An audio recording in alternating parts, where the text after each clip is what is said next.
Hi, good afternoon, everyone, or it could be evening if you're watching this in the evening or in the morning even. Welcome to our spring Title I parent review meeting.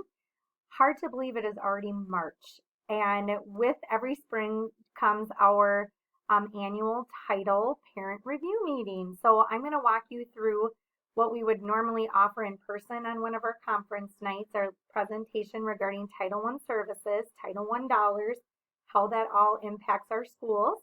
And then there will be an opportunity that if you are feeling like you need more information, that you can contact the primary school to set up a calendar invite for Monday, March 15th at 5 p.m. And I will review that part again at the end. So again, welcome. I'm Amanda Durnan. I'm the principal at Byram Primary School.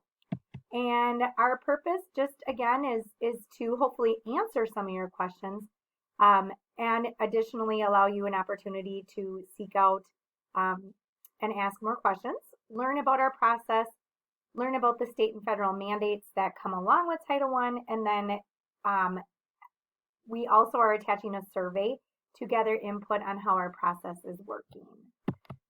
So Title I is a federal program designed to support state and local education initiatives, and it is actually monetary in nature. Title I comes in the form of federal dollars, and it is targeted to supplement learning efforts to enable students to meet proficiency on state and local curricular standards and assessments. Title I funding is fluid and it can change from year to year. It is best determined by state criteria. It is also based on the percentage of disadvantaged population that districts may have enrolled. And again, it is fluid where it changes from year to year. You can kind of see the historic nature here of our Title I dollars. And this current year, we had received $39,125.75. And again, the dollars that are assigned under the Title I umbrella are to be used to target reading and math support. And again, it can look a little different from one school to the next as to how they may decide to use the Title I allotment, but as long as it is targeting, again, those areas of reading and math, it can kind of have a little bit of flexibility there. So we'll explain a little bit more on what that's looked like at the primary school. So Title I qualifications, again, how does a student fall under the Title I umbrella?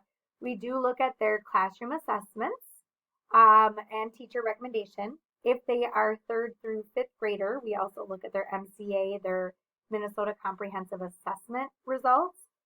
At the primary school, we do our FAST reading and math benchmark testing, and we do it 3 times a year. We do fall, winter, and spring, and that is our primary source for identifying students that may qualify for additional reading or math support under, again, the umbrella of Title I. We also look at our guided reading and phonics assessments. And so again, it's kind of like a triangle of data that we use. We use our FAST benchmarks, then we will look at our guided reading and phonics assessments, and then the classroom teacher assessments and classroom teacher recommendation.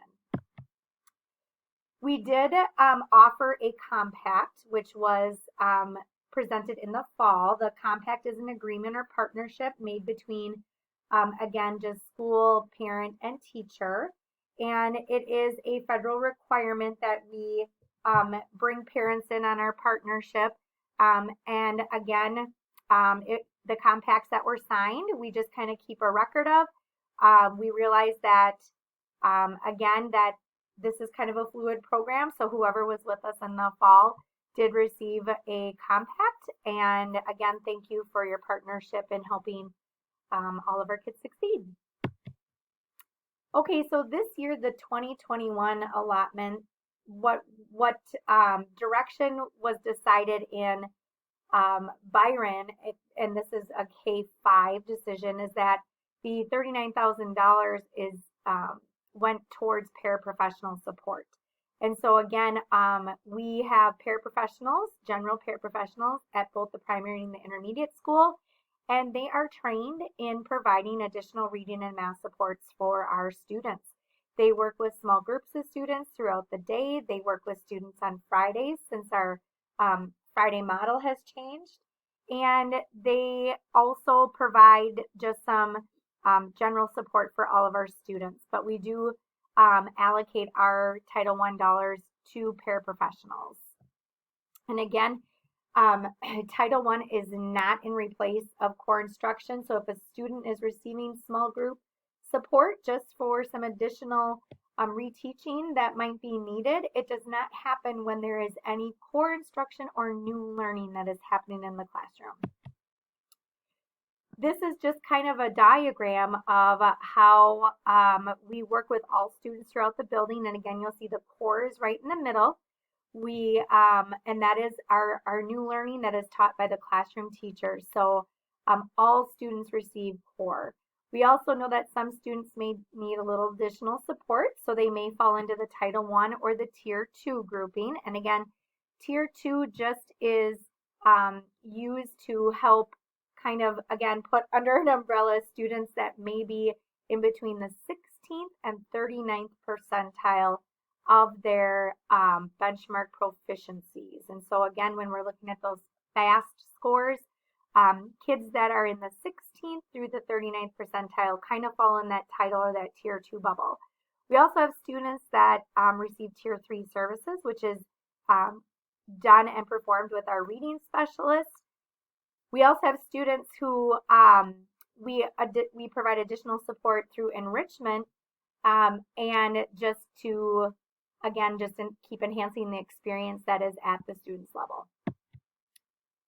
Tier 1, our core reading and math is 90 to 120 minutes of reading instruction each day. Now that can be broken up throughout the day. It's not necessarily a chunk of an hour and a half of just reading skills. We know that reading is embedded into everything that our kids are doing each and every day.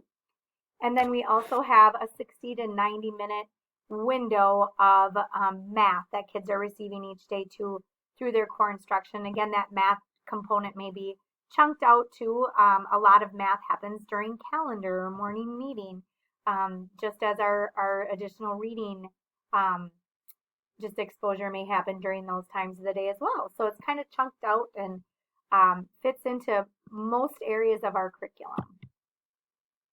Tier 2 math and reading, which is known as our STARS time, which is a K-5 time of day, and it is 4 days a week. We have flexible groups where students may come out for 10 to 15 minutes, or a para might come into the classroom for 10 to 15 minutes to provide maybe a little extra practice on some phonics skills or some phonemic awareness skills. Again, things that they're learning in the classroom, and this additional support just helps them even solidify those skills further. We do have Dreams, which also is for our Tier 2 students, which is our after-school programming, which we have restarted. And then we are also looking at our Summer Dreams program, where we offer summer programming for students as well. So again, that Tier 2 is an addition to it, is not in replace of any core learning. And then Tier 3 at Byron Primary and Intermediate, and this is in addition to the core and the Tier 2. It's a very focused small group instruction. We have licensed reading specialists at both the primary and intermediate, and then we look at a leveled we have a leveled literacy intervention that is also used called LLI that can help just again identify and enhance what our individual students are needing to be more successful. So what can you do as a parent? Again, keep communicating with us. We love your partnership. Stay connected with what's happening in the classroom at school. Ask questions, seek answers. Continue your wonderful support. We can't do it without you. Your child's learning and our school both. We certainly are so appreciative of your partnership and working with us. And again, we know that research says that read. Reading, the more you read, the more that we fall in love with reading. So continue that reading at home. A lot of our title processes are, again, they are embedded into state and federal mandates. So here are some documents that we actually use when we put together our plan for Title I, we always have to address the Minnesota state standards. We have to look at our local literacy plan and our Read Well by third grade, which is a state requirement. We do have guiding principles of literacy instruction, which again ensure that our students are receiving appropriate amounts of the literacy instruction a day. We also look at the literacy instructional framework, and then our teachers work diligently in their professional learning communities to continue to um, you know find new and innovative and creative ways to continue to meet the needs of all of our students. So thank you for partnering with us. Again, we are attaching a survey for this. So please feel free to take the survey. If you have any questions, we will be offering a time for you to attend kind of a virtual question and answer on Monday, March 15th at 5 p.m. That will be, again, it will be in the email, but all you have to do is contact the primary school office, ask for a calendar invite, and I would meet you on Monday the 15th at 5 o'clock just to answer any additional questions you might have regarding Title I. Again, Title I is it is all over our state, and it is just another way that we can continue to provide the necessary supports for our kids. Thank you. Have a great day.